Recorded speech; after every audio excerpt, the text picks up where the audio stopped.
The challenge for me was that I couldn't do it alone. Changing gender is not something, I don't know how anybody could do that alone. It is so hard. And it's so comprehensive in every aspect. And so many people are influenced by it, particularly people in relationship with you. And in this case, a parent of 2 kids and a wife, this was not going to be an easy thing at any level. So very early on, it was also clear to me that the person who's going to help me, the people who are going to help me, is my Quaker meeting.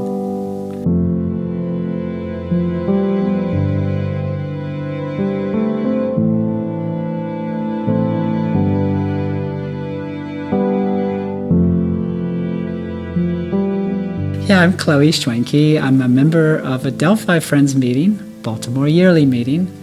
I live in Olney, Maryland, which if you're in the center of Washington, D.C., is 18 miles straight north. I grew up without any concept of the notion of what transgender was. That wasn't part of the dialogue back in the 60s and 70s and 80s. It really wasn't. And I had 3 brothers. I have 3 brothers. And, I noticed pretty early on that I was not like them in really important ways. It's just not, I didn't do the stuff they did. And, and there's a gazillion examples of that, my parents, particularly my dad, as he got very elderly and I came out to him, it opened a door for him to share some of the perplexing episodes from my really early childhood where they just could not figure out all of these ways that I would behave like a little girl. I guess most of my life, and I'm talking decades here, was a really bad fight against depression.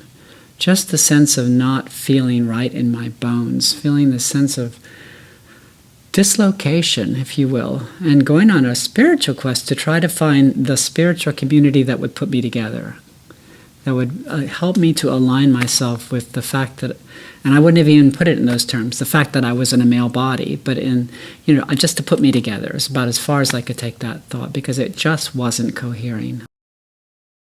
And it really was years later, I'm talking in my early 50s, that I finally, after saying goodbye to yet another in a long series of counselors, of therapists who just said, I don't know what to do. I can't tell you. This doesn't make any sense to me. I was so deeply depressed and so at a loss for any kind of solution, and it was just getting worse by the day. I stepped out of that last therapist office into a busy street in Silver Spring, Maryland. Traffic, rush hour traffic whirling around me. It's hard to talk about this, but I got to a place on that sidewalk where I just couldn't take another step. It was like everything just has to stop. And when I came to that conclusion that everything had to stop, I realized that that's got another dimension to it. That everything has to stop means I have to stop it. I have to take my life. And it's eerie to recall, and I can't really bring back that feeling. But that's probably one of the most peaceful moments I've ever had, was that sense that there was something I could do. There was some way to get to that sense of peace. It was just as clear as could be. And I share that knowing that my population, transgender people, have the highest suicide rate of any demographic. And I've been right there. I've been right at that space, and it's a space of, sadly, of peace in the most tragic way imaginable. What saved me was a promise. I had made a promise to a friend who had recommended yet another therapist, as friends do, and I wasn't going to disappoint her. I had promised her I would go to this other therapist, and it seemed like a totally ridiculous thing to do. But I'm a person that believes in promises, and so I did. I went to this therapist, and it was like every other therapist. There's 40 minutes, the clock's ticking, she asked the usual questions, and we got down to like minute 36 or something like that. And she just looked at me and she said, well, did you ever stop to think you might be a woman? I had never been asked that question, and I had never asked myself that question. And the truth of that question, the truth that was contained in that question, was the biggest single truth of my life. I mean, it completely rolled me over. And my entire insides, spiritually, psychologically, intellectually, it was an explosion. There was lots of noise and dust and chaos. And yet as that dust settled right there in those 2 minutes, there was the most beautiful sense of clearness and integrity. Integrity is the right word. It just like, yes, this is exactly what this is about.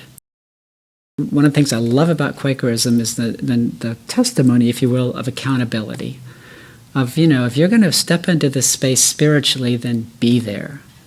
Be there for us. Be yourself. Don't sort of mess around. Just, be accountable to us. And I made a call.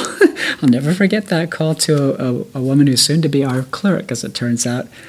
And it was late at night, and I just, Carol, I'm transgender, and I need some help.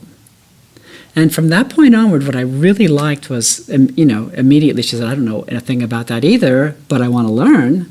And I think we as a meeting want to learn, and we want to be here with you and for you, but this is not going to be easy for any of us because we don't know what we're talking about. So this is a journey for all of us to trust in the Spirit. We agreed to meet at her house.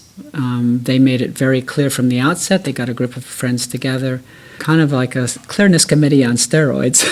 One of Quaker processes, clearness committees, getting people to share and achieving clarity through just holding people in that silence and in that space. The second time we met, there was uneasiness in the room, and it was wonderful. They said, we can't talk to Chloe when she looks like Stephen. You've got to come in the clothes, girl. You've got to get dressed, And it was such a great invitation to take that really important, just sort of declaratory statement of, putting the girl clothes on and be who you say you are in a way that speaks to us in that sense. So I would drag along my clothes and change in her bathroom, and it was funny and awkward and all those wonderful things, but it was exactly what was needed. Again, accountability. If you want us to do this, then you have to do this too. And the accountability in this space was that fact about this wasn't just Chloe. This was Chloe's wife and children and people that were connected, and they said, we're not going to do this for you. We're going to do this for you and them.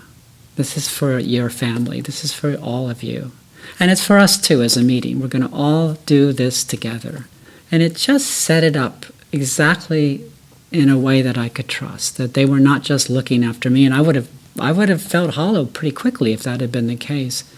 They were doing it for us. We are all pretty clear, I think, that our lives are interwoven in a Quaker meeting, that we've just learned so much from each other's spiritual journeys and the sharing from those spiritual journeys, that there's a sense that when somebody shares from a place of phenomenal need, in this case, of just, somebody that's really crying out for some help, you can't simply say no or ignore them because they're going to be there. And not just at the next Sunday, but they'll be there in the committees you work on and all the other ways that we as Quakers work really, really closely together. That level of spiritual trust is not something that you can just brush off. It's something that you're invested in another person.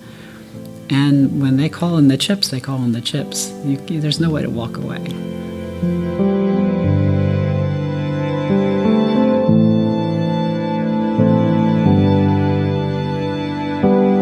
At Newtown Friends Meeting in Newtown, Pennsylvania, just to say thank you for watching this QuakerSpeak video.